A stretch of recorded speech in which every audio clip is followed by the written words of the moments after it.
جب اللہ ہر جگہ موجود ہے تو دوسری گواہیوں کا کیا فائدہ؟ محمد وقاص گجرات سے کہتے ہیں، لوگ کہتے ہیں کہ جب ہم نماز پڑھتے ہیں یا قرآن پڑھتے ہیں تو وہ جگہ ہمارے حق میں گواہی دے گی۔ سوال یہ ہے کہ جب اللہ ہر جگہ موجود ہیں تو گواہی کی کیا ضرورت ہے؟ یعنی آخرت میں یہ چیزیں گواہی دیں گی۔ اللہ کو پتہ ہے کہ کس نے کیا کیا ہے، لیکن اللہ حجت کو تمام کرنے کے لیے مخلوق سے بھی گواہی دلوائیں گے۔ جس زمین پہ گناہ کیا وہ بھی گواہی دے گی، انسان کے ہاتھ، انسان کے پاؤں، یہ سارے اعضاء گواہی دیں گے تاکہ اور حجت تمام ہو جائے۔ یقین جو ہے نا، یقین ایک ایسی چیز ہے جس کے درجات ہوتے ہیں۔ حضرت ابراہیم علیہ السلام کو یقین تھا کہ اللہ قیامت میں مردوں کو زندہ کرے گا، اس کے باوجود حضرت ابراہیم نے کہا کہ اللہ آپ جو ہے وہ کیسے زندہ کریں گے، مجھے ذرا ایک دفعہ کر کے دکھا دیں۔ تو اللہ نے کر کے دکھا دیا تو اور اطمینان ہو گیا۔ تو یہ اطمینان ایک ایسی چیز ہے جو بڑھتا رہتا ہے۔ تو قیامت کے دن اللہ کو پتہ ہے، لیکن اللہ اتمام حجت کے طور پر اور مجرم کے جرم کو اور پکا کرنے کے لیے اللہ انہی اعضاء سے گواہی دلوانا شروع کر دیں گے جن اعضاء نے گناہ کیا، اور زمین کا وہ حصہ گواہی دے گا جس پہ بیٹھ کے انسان نے گناہ کیا ہوگا۔ اللہ تعالی ہماری حفاظت فرمائے۔ مندر بنانے کی کمائی حلال یا حرام؟ سمیر الیاس انڈیا سے، ہم ممبئی میں مستری کا کام کرتے ہیں، یہاں برابر میں لکڑی کا مندر بھی بناتے ہیں جس میں ہندو لوگ اپنے بھگوان کی مورت رکھ کر پوجا کرتے ہیں، کیا یہ کام جائز ہے؟ اس کی آمدن استعمال کرنے کا کیا حکم ہے؟ دیکھیے، ہندوؤں کا بھگوان کی پوجا کرنا ہمارے مذہب کے مطابق تو درست نہیں ہے، لیکن ایک اصول اور ضابطہ سمجھیں، کسی کے ساتھ گناہ میں تعاون، وہ تعاون اس وقت کہلائے گا کہ جب آپ اس کے لیے کوئی ایسی چیز بنا کے دے رہے ہو جو گناہ کے علاوہ کسی اور چیز میں استعمال نہیں ہو سکتی۔ اس کی مثال ہے جیسے چاقو اور چھری بنانا، وہ بہرحال جائز ہے، حالانکہ وہ چاقو اور چھری قتل میں بھی استعمال ہوتا ہے، لوگوں کی گردنیں کاٹنے میں بھی استعمال ہوتا ہے، ڈکیتیوں میں بھی استعمال ہوتا ہے، لیکن اب اس سے یہ نہیں ہوگا کہ چاقو بنانا ہی حرام ہو جائے، اس لیے کہ بنانے والے نے تو اس نیت سے نہیں بنایا، اس نے تو ایک جنرلی ایک چیز بنائی ہے۔ تو مندر یا چرچ بنانے کا بھی اصول یہ ہے کہ اگر اس کی ایسی عمارت بنائی جا رہی ہے کہ جو مندر کے علاوہ کسی اور کام میں استعمال ہو ہی نہیں سکتی، تو پھر تو وہ عمارت بنانا جائز نہیں ہے۔ اور اگر وہ عمارت ہے، اب اس میں اندر کوئی اس کو مندر کے طور پہ استعمال کر لے، یا اس کو مسجد کے طور پہ استعمال کر لے، یا کوئی ہسپتال بنا لے، یا کوئی ویسے ہی چارپائی ڈال کے سو جائے اس میں، تو اگر کوئی ایسی عمارت بنا رہا ہے تو پھر بے شک وہ بطور مندر کے بھی استعمال ہو جائے، تو ایسی عمارت کی آمدن کو حرام نہیں کہہ سکتے۔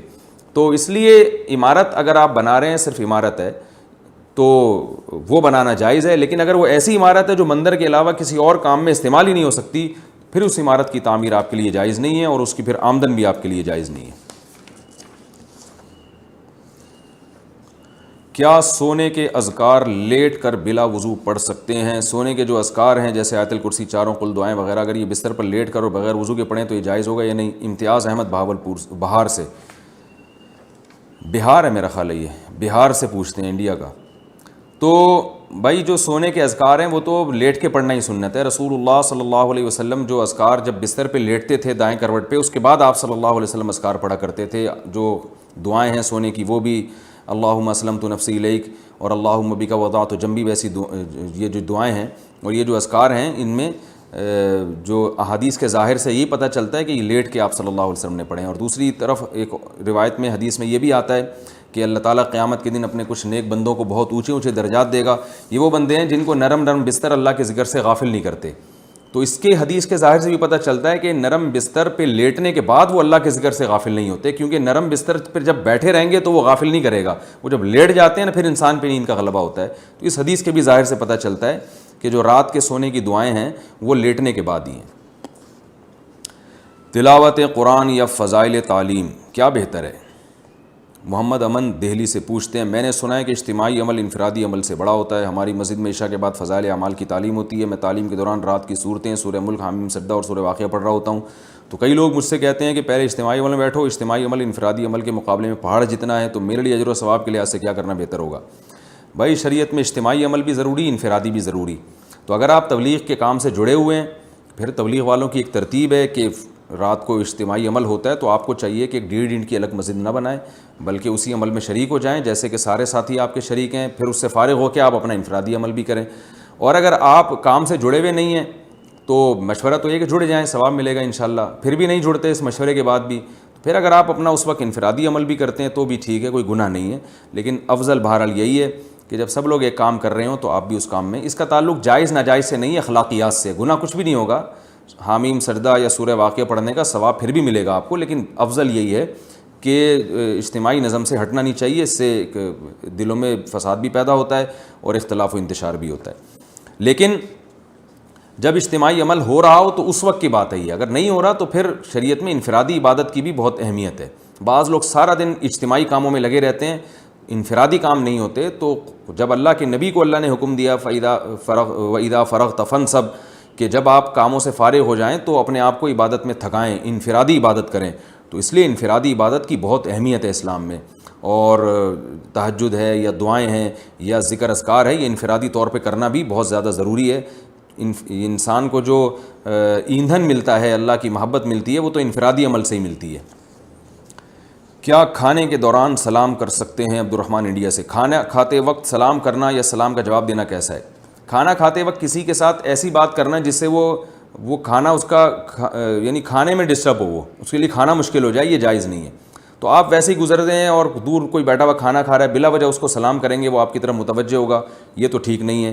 لیکن کہیں محفل میں جب آپ پہنچے، سب لوگ آپ کی طرف متوجہ ہو ہی گئے ہیں، جب ہو ہی گئے ہیں تو پھر ان کو سلام کرنا چاہیے، اور جب سلام کر دیا تو وہ جب آپ کی طرف متوجہ ہیں ہی تو ان کو چاہیے سلام کا جواب بھی دے دیں، اس لیے کہ وہ کھانے میں خلل تو بہرحال ہو گیا، آپ کی تشریف آوری سے خلل تو ہو گیا نا، تو اب وہ سلام دعا میں کوئی حرج نہیں ہے، کیونکہ لوگوں کی عادت بھی ہے، اگر آپ کھانا کھاتے ہوئے کسی کے پاس جائیں گے، سلام نہیں کریں گے تو زیادہ لوگ ڈسٹرب ہوتے ہیں، وہ دیکھتے رہیں گے کافی دیر آپ کی طرف اور مانوس نہیں ہوں گے آپ سے۔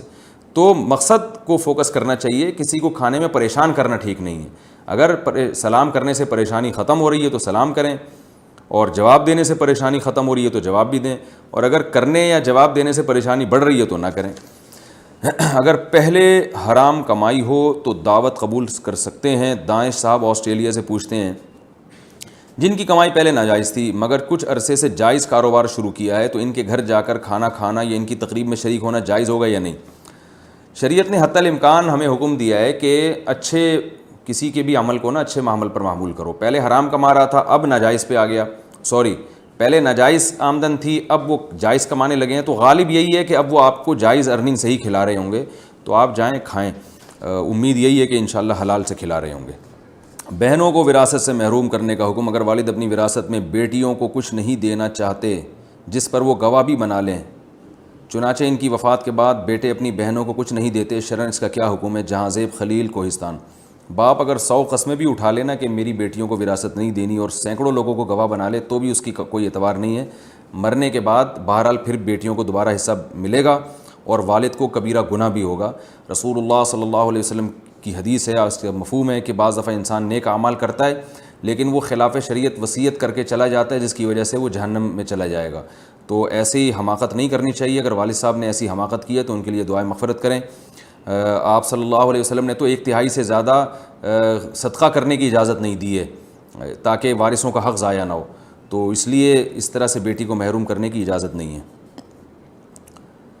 چرچ جرابوں پر مسح کرنے کا حکم، کیا جرابوں پر مسح کرنے سے پورا وضو ہو جاتا ہے یا نہیں؟ جبکہ اکثر جہاں ہم جاب کرتے ہیں وہاں بار بار جوتے اتارنا یا جرابیں اتار کر پاؤں دھونا مشکل ہوتا ہے۔ خرم صاحب کویت سے۔ یہ بھی 15ویں صدی کی ایک بدعت ہے جس کا اس صدی سے پہلے کہیں کوئی ثبوت نہیں ملتا کہ عام جرابوں پہ بھی لوگ مسح کرنے لگے، اور بعض علماء نے اس کے جواز کا فتویٰ دیا ہے، لیکن یہ اجماع امت کے خلاف ہے۔ چاروں اماموں کا اجماع ہے کہ موزوں پر مسح کے لیے کچھ شرائط کا پایا جانا ضروری ہے، اور ان چاروں فقہ کے نزدیک یہ جو آج کل جو ساکس ہم پہنتے ہیں ان پر مسح بالکل جائز نہیں ہے۔ اس کی بڑی وجہ یہ ہے کہ جتنی احادیث، قرآن نے سب سے پہلے پاؤں دھونے کا حکم دیا ہے، اور یاد رکھیں جب قرآن میں کوئی حکم آتا ہے تو اس حکم سے اختلاف کرنے کے لیے کوئی بہت مضبوط اور واضح دلیل ہونی چاہیے۔ تو خفین کے بارے میں تو دلیل واضح ہے، خفین کہتے تھے چمڑے کے موزے، تو چمڑے کے موزے یا وہ موزے جو چمڑے جیسے ہوں جن میں پانی نہ جاتا ہو، یا وہ شرائط جو فقہ کی کتابوں میں لکھی ہوئی ہیں، تو قرآن نے چونکہ پاؤں دھونے کا حکم دیا، اگر قرآن میں حکم نہ ہوتا پھر ہم کہیں سے بھی کوئی بھی روایت ملتی ہم لے لیتے، لیکن قرآن نے چونکہ پاؤں دھونے کا حکم دیا ہے واضح لفظوں میں، تو اب وہ متواتر قطعی ہے، اس سے انحراف انہی خاص شرطوں کے ساتھ کیا جائے گا جن پر بالکل واضح اور صریح احادیث موجود ہوں۔ تو واضح اور صریح احادیث صرف خفین کے بارے میں ہیں، اور خف عربی میں کہتے ہیں یہ جو چمڑے کے موزے ہوتے ہیں ان کو خف کہا جاتا ہے۔ اسی طرح بعض لوگ کہتے ہیں کہ جورب کے بارے میں، جورب بھی حدیث میں آتا ہے کہ نبی صلی اللہ علیہ وسلم نے جورب پر مسح کیا، یاد رکھیں نبی صلی اللہ علیہ وسلم کے دور میں یہ والے جورب تھے ہی نہیں. یہ جو ہم موزے پہنتے ہیں نا بوٹ کے میں، جس سے جو پہلے بوٹ میں یعنی جو پہلے اوپر بوٹ پہنے جاتے ہیں جوتے اور اندر جو باریک موزے پہنے جاتے ہیں، یہ نبی کے دور میں تھے ہی نہیں. تو تھے ہی نہیں تو نبی ان کے بارے میں فرمائیں گے کیسے؟ صحابہ کرام جو موزے پہنا کرتے تھے وہ تو جوتوں کے بغیر بہت لمبی اس میں وہ پیدل چلا کرتے تھے، بہت لمبی واک کر سکتے تھے، وہ اس میں سفروں پہ چلے جایا کرتے تھے وہ موزے پہن کے. تو یہ جو آج کل کے موزے ہیں یہ نبی صلی اللہ علیہ وسلم سے اس کا ثبوت ہی نہیں ملتا، تو اس کے بارے میں احادیث خاموش ہیں. تو اس لیے اس کے بارے میں یہ فیصلہ کرنا کہ اس پر بھی مسح جائز ہے، یہ کسی بھی حدیث میں نہیں ملتا. کیونکہ جورب کا جو تذکرہ حدیث میں آتا ہے تو جورب خفین کو بھی کہا جاتا ہے، یعنی جو جس کو خف کہا جاتا ہے نا، جو چمڑے کے موزے ہوتے ہیں یا چمڑے ٹائپ کے موزے ہوتے ہیں، تو جورب اس کو بھی کہا جاتا ہے. تو آپ جورب سے یہ والے جورب مراد لے لیں، یہ کسی امام کا مذہب نہیں ہے، نہ اسلاف میں سے کسی ایسے امام سے ثابت ہے جن کی امت میں اتباع کی جاتی ہے. تو یہ آج کل ایک نیا فتویٰ آیا ہے جو چاروں مذاہب کے بھی خلاف ہے اور قرآن و سنت کے بھی خلاف ہے. اس لیے ہماری رائے میں اگر امام نے ایسے موضوع پر مسح کر کے نماز پڑھائی تو وہ نماز ادا نہیں ہوگی، آپ کو نماز لوٹانی پڑے گی. میں اس پر انشاءاللہ مزید ڈیٹیل سے کسی اور وقت میں مزید جو ہے وہ تفصیل سے میں بیان انشاءاللہ ریکارڈ کرواؤں گا، فی الحال اتنا ہی کافی ہے. چرچ میں صدقہ یا ہدیہ دینے کا حکم. ہم جرمنی میں رہتے ہیں تو کچھ لوگ چرچ کی طرف سے آتے ہیں کہ چرچ کو کچھ ہدیہ کریں، کھانے پینے کی چیز، تو کیا انہیں دینا جائز ہوگا یا نہیں؟ طیبہ صاحبہ جرمنی سے پوچھتی ہیں. دیکھیں چرچ میں اگر لوگ بیٹھے ہوئے ہیں تو ان کو تو کھلا بھی سکتے ہیں، تو لوگ تو کہیں بھی بیٹھے ہوئے ہوں، پائپ کے اندر کوئی سٹا بھی لگا رہا ہو تو اس کو بھی آپ جا کے کھلا سکتے ہیں. تو وہ چرچ میں تو سٹا تو پھر بھی نہیں لگا رہا، تو چرچ میں یا کوئی مندر میں ہندو بیٹھا ہوا، کھلانا سب کو جائز ہے، تو ہدیہ دینا بھی سب کو جائز ہے. ہاں اگر وہ چرچ کی تعمیر کے لیے آپ سے پیسے لے رہے ہیں، چرچ کی تعمیر کے لیے، تو پھر وہی حکم ہے کہ کسی ایسی عمارت کی تعمیر جو صرف یعنی اس میں عیسائی عبادت ہی کر سکتے ہیں، عبادت کے علاوہ کوئی اور کام نہیں ہو سکتا، تو چونکہ ان کی عبادت ہماری شریعت کے حساب سے غلط ہے، وہ شرک کرتے ہیں، حضرت عیسیٰ ابن مریم کو بھی پکارتے ہیں، تو پھر اس ایسی تعمیر میں حصہ لینا جائز نہیں ہے. اور اگر ویسے ہی مطلق ایک عمارت کی تعمیر ہو رہی ہے تو پھر وہ اس میں حصہ لیا جا سکتا ہے. کیا تلاوت قرآن سن کر علاج ممکن ہے؟ ہماری شادی کو 8 سال ہو گئے ہیں مگر ہماری اولاد نہیں ہے، ہم علاج کرا رہے ہیں. کسی نے بتایا کہ علاج کرانے کے ساتھ ساتھ قاری عبدالباسط کی آواز میں سورہ رحمان کی تلاوت بھی سنو، تو یہ کسی آواز میں بھی سن سکتے ہیں، صرف قاری عبدالباسط کی آواز میں سنیں. عرفہ صاحبہ کراچی سے. دیکھیے تلاوت کرنے بھی ایک رقیہ ہے، تلاوت سننا بھی ایک رقیہ ہے، اس کی برکتیں ہیں. جب آپ کسی کی آواز میں سنیں، اگر آپ کو قاری عبدالباسط اچھے لگ رہے ہیں تو ان کی آواز میں سنیں، لیکن یہ اس کی کوئی ہمیں وہ نہیں ملتی، کوئی یعنی اسپیسیفک کوئی دلیل نہیں ہے. تو رقیہ ایک ایسی چیز ہے، ایک تجربے سے اگر کسی آیت کا ثابت ہو جائے کہ شفا ہے تو ٹھیک ہے، لیکن آج کل جو رقیہ بتانے والے لوگ ہیں وہ زیادہ تر پھینکو ہیں، بس وہ ویسے ہی بیٹھے ہوئے ہوتے ہیں، یہ یہاں سے یہاں پڑھ لو، یہاں سے یہاں پڑھ لو، یہاں سے یہاں سن لو تو وہ ہو جائے گا، تو وہ کچھ دلیل نہیں ہوتی ان کے پاس. تو اس لیے آپ علاج کو فوکس کریں، اور جو قرآن اور سنت میں رقیہ ثابت ہے، جیسے حدیث میں رقیہ ہے اسأل اللہ العظیم رب العرش العظیم ان یشفیہ یا ان یشفیہا، مریض پہ پڑھ کے یہ دم کیا جائے. تو بہت ساری علماء نے کتابیں لکھی ہیں، نیٹ پر بھی آپ کو ایسی کتابیں مل جائیں گی جس میں نبی صلی اللہ علیہ وسلم نے جو رقیہ ہمیں بتایا ہے اس رقیہ کا تذکرہ ملتا ہے، تو اسی پر اکتفا کریں، یہ زیادہ بہتر ہے. اس کے علاوہ کوئی دلیل کسی کے پاس نہیں ہوتی. بعض دفعہ تو ایسا رقیہ بتایا جا رہا ہوتا ہے جس کا بیماری سے دور دور کے کوئی تعلق ہی نہیں ہوتا. ہمارے حضرت رحمہ اللہ تعالیٰ کے پاس کوئی شخص آیا اور کہا کہ میری بچی کی شادی نہیں ہو رہی تو میں نے سورہ مزمل کا ورد کروایا ہے، مجھے کسی نے بتایا. تو حضرت نے فرمایا سورہ مزمل میں تو تہجد اور جہاد کا حکم ہے، پوری سورہ مزمل تہجد اور جہاد، اس میں شادی کا تو کہیں تذکرہ ہی نہیں ہے، تو بچی کی شادی کا اس سے کیا تعلق ہے؟ تو ایسے ہی لوگ بیٹھ کے بنا رہے ہیں، تو آپ انہی پر اکتفا کر لیں جو قرآن و سنت سے ثابت ہیں، تو بہتر ہے کہ یعنی اس سے انشاءاللہ آپ کو فائدہ ہوگا. سورہ فاتحہ کا رقیہ ہونا حدیث سے ثابت ہے، وہ پڑھ لیا کریں، یا اور جو دیگر روایات ہیں. اسی طرح وہ قرآن کی آیتیں جن میں آپ کی بیماری والا مضمون ہے، جیسے اولاد نہیں ہے تو سورہ فرقان کے جو آخری آیتیں ربنا هب لنا من ازواجنا وذرياتنا قرۃ اعین، اے اللہ ہمیں جو ہے نا اپنی ازواج اور اولاد کی طرف سے آنکھوں کی ٹھنڈک عطا فرما. تو اس میں اولاد کا حصول بھی ہے اور اس کا آنکھوں کی ٹھنڈک بھی ہے.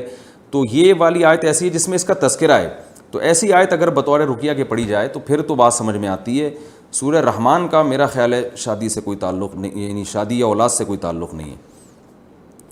خواتین کا نامحرم مرد کو دیکھنا جائز ہے یا ناجائز؟ بنت عبداللہ ممبئی سے. یہ بمبئی اور ممبئی میں کیا فرق ہے مجھے آج تک سمجھ میں نہیں آیا.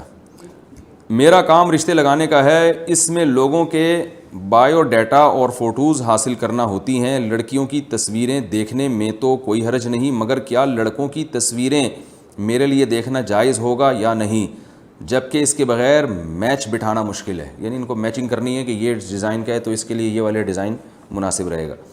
میں نے یہ کام ثواب کی نیت سے شروع کیا ہے، اس کے پیسے نہیں لیتی، مگر کیا شیطان ثواب کا دھوکہ دے کر بد نظری کے گناہ میں تو مبتلا نہیں کر رہا؟ دیکھیے، عورت کے لیے مرد کو دیکھنا اصل فتوے کی روح سے تو جائز ہے، مگر منع اس لیے کیا جاتا ہے کہ اس میں یعنی ضرورت کے موقع پہ جائز ہے، بلا ضرورت نہیں. منع علی الاطلاق کیا جاتا ہے کیونکہ اس میں فتنے کا اندیشہ ہے. جواز کے کیا دلائل ہیں؟ صحیح مسلم کی حدیث ہے، نبی صلی اللہ علیہ وسلم نے امی عائشہ رضی اللہ تعالی عنہا کو حبشیوں کا کھیل دکھایا مسجد میں، حالانکہ وہ بھی مرد تھے. اسی طرح آپ صلی اللہ علیہ وسلم نے حضرت فاطمہ تھیں، جو وہ نہیں جو نبی صلی اللہ علیہ وسلم کی بیٹی تھیں، دوسری فاطمہ جن کو طلاق ہوئی تھی، تو ان کو آپ صلی اللہ علیہ وسلم نے حکم دیا کہ وہ عبداللہ ابن ام مکتوم کے گھر عدت گزاریں. حالانکہ عبداللہ ابن ام مکتوم نابینا تھے، مگر یہ نابینا نہیں تھیں. تو اس میں بھی صاف پتہ چلتا ہے کہ عبداللہ بن ام مکتوم کے گھر جب عدت گزاریں گی تو بار بار ان پہ نظر پڑے گی. تو اسی طرح علماء نے استدلال کیا ہے کہ عورت کو پردے کا حکم ہے، مرد کو پردے کا حکم نہیں ہے.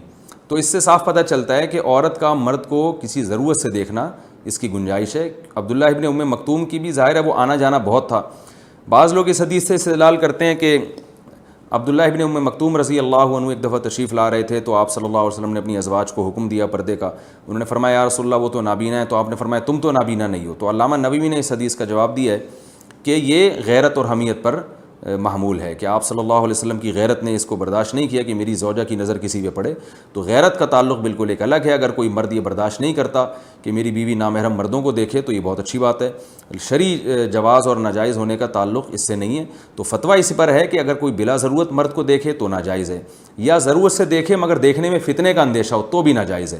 تو اگر آپ کو یہ ضرورت، اول تو آپ ڈیجیٹل تصویر رکھا کریں، پرنٹڈ تصویر کو علماء جائز نہیں سمجھتے شدید ترین ضرورت کے بغیر.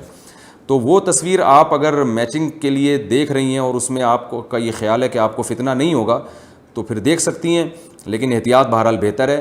جب فتنہ آتا ہے تو بتا کے نہیں آتا کہ میں ہونے والا ہوں، تو ہوتا ہے تو پھر وہ جو ہے وہ یعنی اس میں انسان پڑ جاتا ہے. تو بہتر یہ ہے کہ اس قسم کے کام جوان لڑکیوں کے بجائے ذرا جو ایجڈ خواتین ہیں وہ کریں، وہ خواتین کریں تو یہ زیادہ بہتر ہے. لیکن بہرحال گنجائش ہے، احتیاط کے بہرحال خلاف ہے.